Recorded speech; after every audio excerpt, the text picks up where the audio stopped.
आगामी चुनाव के मद्देनजर मुंबई नगर पालिका और निजी सहायता प्राप्त प्राथमिक और माध्यमिक स्कूलों के शिक्षकों को चुनाव ड्यूटी पर लगाने का फरमाना जारी किया गया है।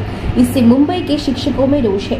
शिक्षकों का कहना है कि परीक्षा नजदीक है, उनसे गैर शैक्षणिक काम करवाए जा रहे हैं, इससे छात्रों का नुकसान हो रहा है। महाराष्ट्र राज्य शिक्षक परिषद ने भी इस निर्णय का कड़ा विरोध किया। शिक्षकों को चुनाव कार्य में शामिल कर राज ठाकरे आक्रामक हो गए हैं। क्या शिक्षक चुनाव के दौरान काम करने के लिए वहां मौजूद है? राज ठाकरे ने पूछा कि चुनाव आयोग 5 साल से क्या कर रहा है। अब से चुनाव आयोग ने शिक्षकों को शामिल होने के लिए कहा है। उन्हें अगले 3 महीनों के लिए शिक्षकों की आवश्यकता है। उन्हें इन शिक्षकों की आवश्यकता क्यों है?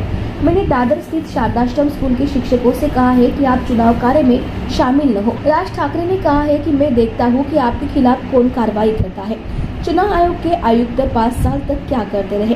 क्या आप 5 साल से व्यवस्था स्थापित नहीं कर सकते? पहला चुनाव है तो पता नहीं कितने लोगों की जरूरत पड़ेगी। शिक्षक का काम विद्यार्थियों को पढ़ाना है। चुनाव आयोग को अनुशासनात्मक कार्रवाई का डर है। राज ठाकरे ने कहा कि इसके उलट आयोग के खिलाफ ही कार्रवाई होनी चाहिए। शारदाश्रम स्कूल के छात्रों के अभिभावकों ने राज ठाकरे से कहा कि शिक्षकों के चुनाव कार्य में शामिल होने से छात्रों को परेशानी हो रही है। राज ठाकरे ने प्रेस कॉन्फ्रेंस कर अपनी नाराजगी जाहिर की। हे शिक्षक काढून घेतल्यानंतर बोलून घेण्यात आले, किती काळासाठी किती वेळेसाठी याच्या काही मर्यादा तरी दिलेल्या नाही। हे शिक्षक काढून घेतल्यानंतर त्या मुलांना शिकवणार कोण आहे याची कोणतीही व्यवस्था मुंबई महानगरपालिकेत मुंबई शहरात साधारणपणे 4136 शिक्षकांना निवडणुकीच्या कामासाठी म्हणून बाहेर काढण्यात येते।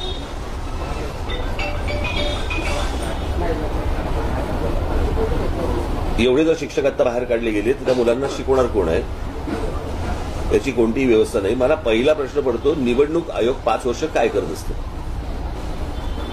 जर दरवर्षी जर तुम्ही निवडणुका आल्यानंतर जर समजा असल्या प्रकारच्या जर गोष्टी गडबडीत जर करणार असाल तर निवडणूक आयोगाचं काम काय असतं 5 वर्ष? असल्या प्रकारच्या कुठच्याही अरेंजमेंट्स, असल्या प्रकारची कोणतेही लोक हे तयार का नाही करत?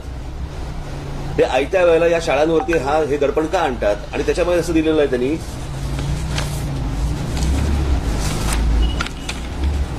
हे वाक्य सगळ्यात महत्वाचं आहे, जिल्हाधिकाऱ्यांचं आणि ह्यांचं कोण तुमचे निवडणूक आयोग आणि महानगरपालिका आयुक्त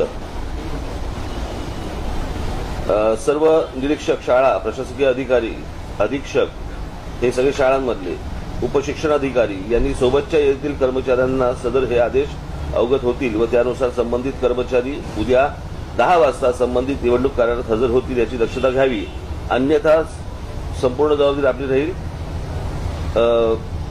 नमूद मतदारसंघाच्या निवडणूक कार्यालयाच्या 10 वाजता हजर व्हावे।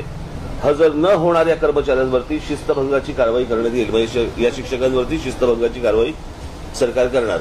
मला असं वाटतं की हे निवडणूक आयोगावरती शिस्तभंगाची कारवाई का नाही करत? निवडणूक आयोग 5 वर्ष काय करत असतो?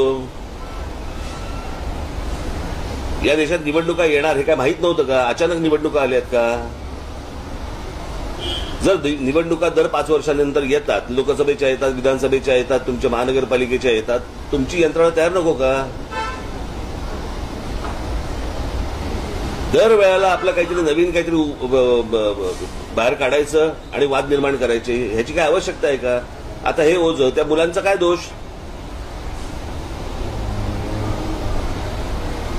आणि शिक्षक हे काय म्हणजे यांच्या निवडणुकीच्या कामं करण्यासाठी म्हणून आलेत का? शिक्षक हे विद्यार्थ्यांना शिकवण्यासाठी आलेत।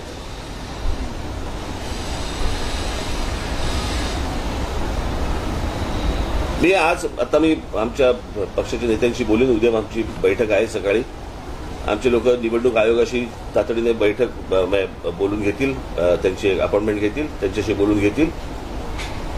आणि त्याच्यानंतर माझी शिक्षकांना विनंती असेल, कुठेही तुम्ही रुजू होऊ नका, तुम्ही विद्यार्थ्यांवरती लक्ष द्या। विद्यार्थी घडवणं हे शिक्षकांचं काम आहे। निवडणुकीचे काहीतरी कामं करत बसणं हे काही शिक्षकांचं काम नव्हे। त्याच्यामुळे त्याची यंत्रणा निवडणूक आयोगाने, आयुक्तांनी, कोणी जे असतील त्यांनी त्याची निवडणुकीची तयारी करावी। लोक नवीन त्यांनी नियुक्त करावेत, त्यांना प्रशिक्षण द्यावं। परंतु या शिक्षकांनी कोणत्याही प्रकारे रुजू होऊ नये आणि मला बघायचंच आहे कोण कुठच्या शिस्तभंगाची यांच्यावरती कारवाई करते ते। त्याच्यामुळे लवकरच या निवडणूक आयोगाबरोबर आमची बैठक होईल, आमचे नेते जातील, त्यांच्याशी बोलणी करतील आणि त्याच्यानंतर पुढचं जे काय असेल ते मी आपल्याशी संबंधित विषय बोलेन.